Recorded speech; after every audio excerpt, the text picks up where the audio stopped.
MA final philosophy की class में आप सभी स्टूडेंट्स का स्वागत है। स्टूडेंट्स, मैं Heeru Farwani, associate professor philosophy, SPC government college Ajmer. Paper 7th में जो कि फ़िलासफ़ी ऑफ रिलीजन है, इसमें हम धर्म दर्शन का जो पहला यूनिट है, धर्म का उद्गम और विकास, आज इस पर चर्चा करेंगे कि धर्म का उद्गम या मूल सोर्स कौन रहा है या कौन सा कारण धर्म की उत्पत्ति में सहायक रहा है। आज इस पर हम चर्चा करेंगे। ठीक है, धर्म के स्वरूप की तो हम विवेचना कर चुके हैं पहले ही। धर्म का प्रारंभ या उद्गम कैसे हुआ, इसके सभी पक्षों के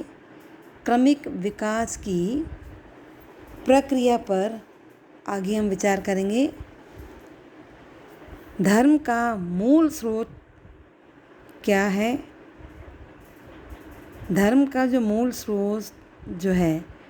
और उसका जो क्रमिक विकास है, इस प्रक्रिया को जानने के लिए हमें उन परिस्थितियों पर विचार करना होगा जिसमें आदिम समाज के मानव ने अपना जीवन व्यतीत किया था। मानव जीवन का जो आदिकाल है, उसको विद्वानों ने पाषाण युग भी कहा है। वो काल ऐसा था जब मनुष्य को प्रकृति के नियमों का कोई ज्ञान नहीं था और वो पूरी तरह से प्रकृति की शक्तियों पर ही आश्रित था। अपनी सभी जो मूल आवश्यकताएं हैं, उनकी पूर्ति के लिए वो केवल प्रकृति की कृपा पर निर्भर था और उस प्रकृति पर उसका कोई नियंत्रण भी नहीं था। उसका जीवन पशुओं की तरह वनों में इधर उधर भटकना था और केवल आखेट द्वारा यानी शिकार के द्वारा वो अपनी भोजन संबंधी मूल आवश्यकता को पूरी करता था। जब शिकार नहीं मिलता था या असफल हो जाता था तो उसे कई बार भूखा भी रह जाना पड़ता था। और इसी तरह बहुत तेज़ गर्मी, तेज़ बारिश, तेज़ सर्दी, इन सब से बचने के लिए उसके पास प्रकृति द्वारा दी गई जो गुफाएं हैं, उसमें शरण लेने के अलावा उनके पास कोई साधन नहीं था। वो उन गुफाओं में भी पूरी तरह से सुरक्षित नहीं था क्योंकि हिंसक पशु उन पर आक्रमण कर सकते थे। तो एक असुरक्षा और अनिश्चय के इस वातावरण में जब मनुष्य ने भूख, बीमारी, बाढ़, तूफान, इन प्राकृतिक प्रकोपों का जब सामना करता था,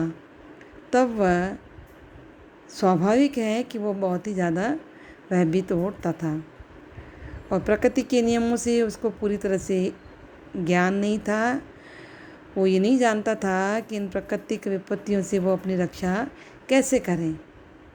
और शारीरिक दृष्टि से भी वह दूसरे पशुओं की तुलना में दुर्बल था और हमेशा भय से ही त्रस्त रहने वाला जीव था। तो इस तरह से आदिम काल के समाज में मानव का जो जीवन था वो पूरी तरह से अज्ञान, भय, असुरक्षा और संघर्ष से ही ग्रस्त था, जिसके कारण वो अपने आप को हमेशा एक असहाय मानव अनुभव करता था। तो मनुष्य की इन कठिन और दुखद परिस्थितियों, जो ये दुखद परिस्थितियाँ थी, उन्हीं में ही धर्म की उत्पत्ति और उसके विकास के मूल कारणों को खोज सकते हैं। ये तो आप सभी को पता ही है कि जब मनुष्य किसी ऐसे दुख से पीड़ित होता है जिसका वो खुद कोई निराकरण नहीं कर पाता है,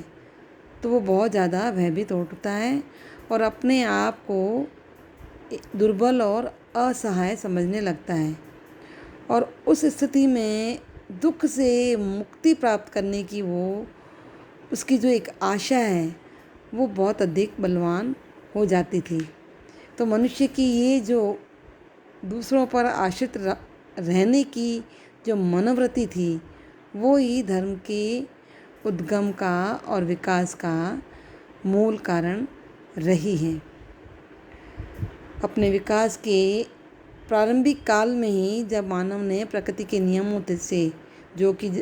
जिनसे वो पूरी तरह से परिचित नहीं था, तब भूख और बीमारी, आंधी तूफान, इन प्राकृतिक विपत्तियों से त्रस्त होने के कारण वो भयभीत हो उठता था और उनसे मुक्त होने के लिए कुछ ऐसी शक्तियों का सहारा लेता था जिन्हें वो अलौकिक शक्तियाँ मानता था या जिन्हें असाधारण समझता था, और अपनी रक्षा के लिए इन अलौकिक शक्तियों से प्रार्थना भी करता था और उन्हें प्रसन्न करने के लिए कई तरह के उपाय भी करता था, जिसमें मानव बलि भी शामिल थी।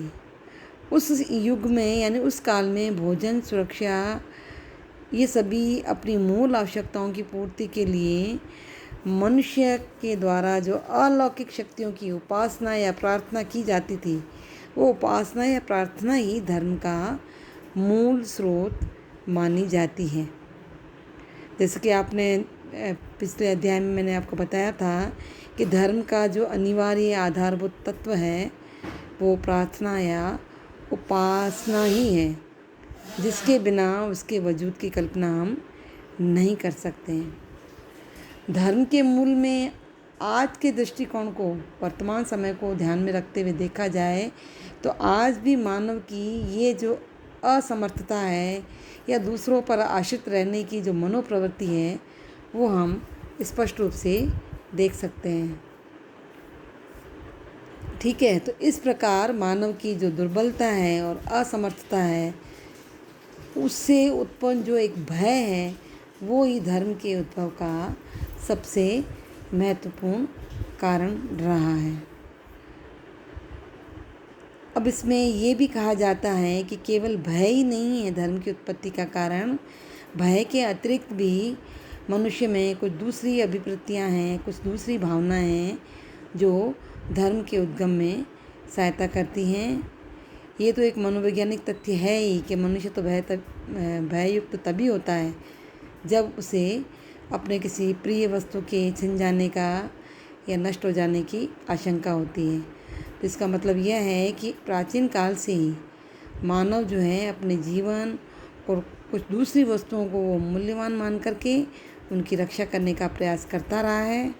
और इन मूल्यवान वस्तुओं की सुरक्षा और वृद्धि की कामना उसके जीवन में हमेशा ही बनी रही है, और ये जो कामना है वो ही उसे अलौकिक शक्तियों की पूजा करने के लिए प्रेरित करती हैं। आज भी देखा जाए तो प्रार्थना और कुछ धार्मिक अनुष्ठान हैं जो जीवन और भौतिक समृद्धि के प्रति अनुराग की जो मानवीय कामना है वो मानव में स्पष्ट रूप से देखने को मिलती है। अब भी मनुष्य जो है ईश्वर से अपने लिए सुख की कामना करता है, समृद्धि की कामना करता है, धन संपत्ति की या संतान आदि की याचना करता है। तो इस तरह से कहा जा सकता है कि आदि काल से ही भय के साथ साथ जीवित रहने की और सुख प्राप्त करने की इच्छा ने ही मानव को धर्म की ओर उन्मुख किया है या प्रेरित किया है। अब ये समझना तो कठिन नहीं है कि मानव की इस प्रवृत्ति ने धर्म के उद्गम और विकास में महत्वपूर्ण योगदान दिया है। मनुष्य में आज भी ये प्रवृत्ति पर्याप्त सीमा में विद्यमान है और धर्म को बनाए रखने में सहायक भी हो रही है। तो इस तरह से संक्षेप में हम कह सकते हैं कि आदिकालीन मानव की दुर्बलता और असमर्थता से जो उत्पन्न भय है और प्रकृति के नियमों के प्रति उसकी जो अज्ञानता है और अपनी मूल आवश्यकताओं की पूर्ति करने में उसकी जो असमर्थता है, जीवित रहने और सुख प्राप्त करने की उसकी जो एक बलवती इच्छा है, इन सब के कारण अलौकिक शक्तियों की सत्ता में उसका जो विश्वास है, उन पर पूरी तरह से आश्रित रहने की उसकी जो मनोवृत्ति है, ये सारे धर्म की उत्पत्ति और उसके विकास के मूल सोर्स या कारण रहे हैं। ठीक है, तो ये था धर्म के उद्गम या उत्पत्ति के कारण या स्रोत। नेक्स्ट चैप्टर में हम करेंगे धर्म के मूल स्रोतों के साथ साथ आदिम धर्म के कुछ नए रूपों की चर्चा हम करेंगे। ठीक है, ओके, थैंक यू।